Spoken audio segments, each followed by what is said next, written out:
Namaskar, welcome to Exercise Explained. In this video, we would be doing Laws of Motion, Exercise 3E numericals.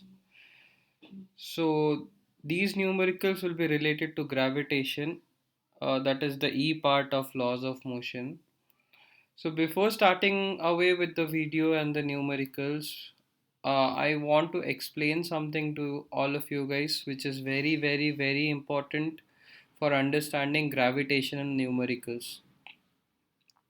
So without any further delay, let's start with it.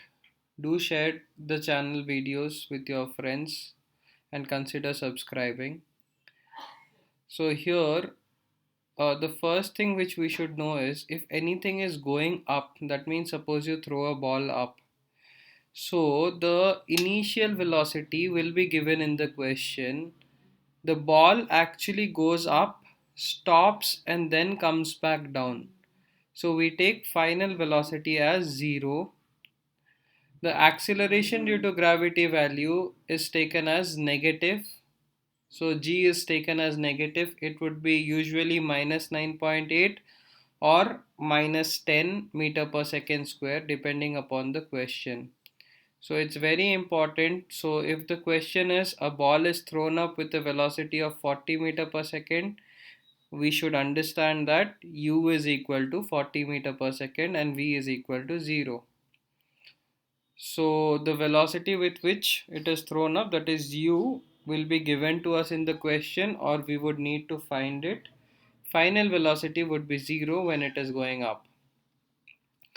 Now let us consider the next situation, which is coming down. So suppose we drop a ball from the top of a house. So what we have to consider here is initial velocity is equal to 0. So when initial velocity is equal to 0, u will be equal to 0, and we are supposed to take the value of u as 0. Since the ball is falling down, its speed will increase. So the acceleration due to gravity value, that is g value, will be positive, and final velocity will be some value with which it hits the ground. Remember, we consider it just a fraction of a second before it hits the ground and not when it comes to absolute rest. See, when a ball basically falls down, it hits the ground and eventually comes to rest. But here, that is not the case. We consider it just a fraction of a second just before hitting the ground. So final velocity will have some value. So I hope this was clear. So starting off with the numericals, the first numerical is the force of gravitational attraction between two bodies at a certain separation, so distance between them is not given, is 10 newtons. What will be the force of attraction between them if separation is reduced to half? So the question has asked if the distance between two bodies has reduced to half, what happens to the separation? So here F1 is equal to, I will be taking the gravitation formula, so F is equal to gmm by r square. So capital G mm divided by r square. So F1 was given as 10 newtons, that is for the first case. Now for the second case, what happens is r becomes r by 2, that is the distance of separation reduces to half. So what I would be doing is I would write F2 is equal to gmm divided by, instead of r, what I do is I write r by 2 the whole square. The reason is separation is reduced to half. So here I just open the bracket. So G is G mm divided by r square by 4, since 2 square is 4 and r square is r square only. This 4 comes off to the numerator and we get 4 gmm by r square. Now what was gmm by r square? Gmm by r square was equation 1, that is nothing but 10 newtons. So F2 would be equal to 4 into F1, that happens to be 4 into 10, that is 40 newtons. So when the separation is reduced to half, the force of attraction increases by how many times? 4 times. We can see that it increases by 4 times. So we get the answer as 40 newtons. Getting to the question number 2 of laws of motion exercise 3E. Write approximate weight of a body of mass 5 kg. What assumption have you made? So mass is given as 5 kg. So here I consider the formula W is equal to m into g, that is weight is equal to mass into acceleration due to gravity. So acceleration due to gravity, I take it as 10 meter per second square. So 5 into 10 gives me 50 newtons.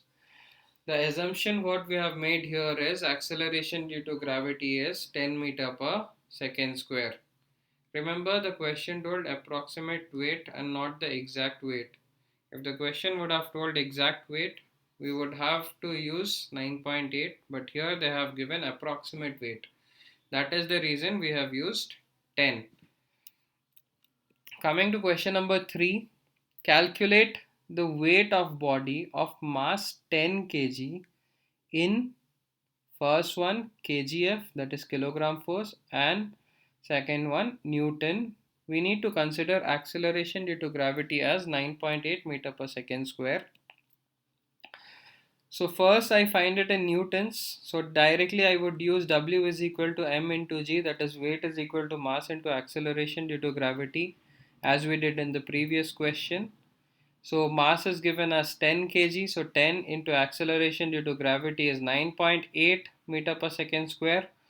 So 10 into 9.8 gives me 98 Newton. So we have got the B part. So we have got the answer for the B part. Now 1 kgf is 9.8 newtons. So 1 Newton would be equal to 1 by 9.8 kgf. Now how many newtons do we have? We have 98 newtons. So that would be 98 divided by 9.8. It is unitary method which you have learnt in probably 6th standard. That is, let's say if 2 pencils cost rupees 10, what would be the price of 3 pencils? How do we do that? We basically do it as for 2 pencils it is 10 rupees. So for 1 pencil it will be 10 by 2, that is 5 rupees. And then what we do is for 3 pencils we multiply by that number. So 5 into 3 gives me 15 rupees. So similarly here for 1 Newton it is 1 by 9.8 kgf. So for 98 Newton it will be 98 into 1 by 98 kgf. Sorry, 98 into 1 by 9.8 kgf. So that is nothing but 98 divided by 9.8 kgf. So it is directly 10 times. So we get it as 10 kilogram force. Coming to the last question for this video, that is question number 4. State the magnitude. Now magnitude means the numerical value and direction of the force of gravity acting on a body of mass 5 kg. So we need to take acceleration due to gravity as 9.8 meter per second square. So force of gravity means we need to find weight, because weight is nothing but a force which acts in the downward direction. So we already know the weight formula from the previous 2 questions, that is W is equal to m into g. So I just substitute the values m as 5 and g as 9.8. We get it as 5 into 9.8, which gives us 49 newtons. And weight always acts in the downward direction. Please remember that weight always acts in the downward direction. So we will write the direction is downwards. Hope you guys have liked this video. Do share it with your friends. Question number 5 onwards will be there in the next video, the link for which will be provided in the description below. Dhanyavad.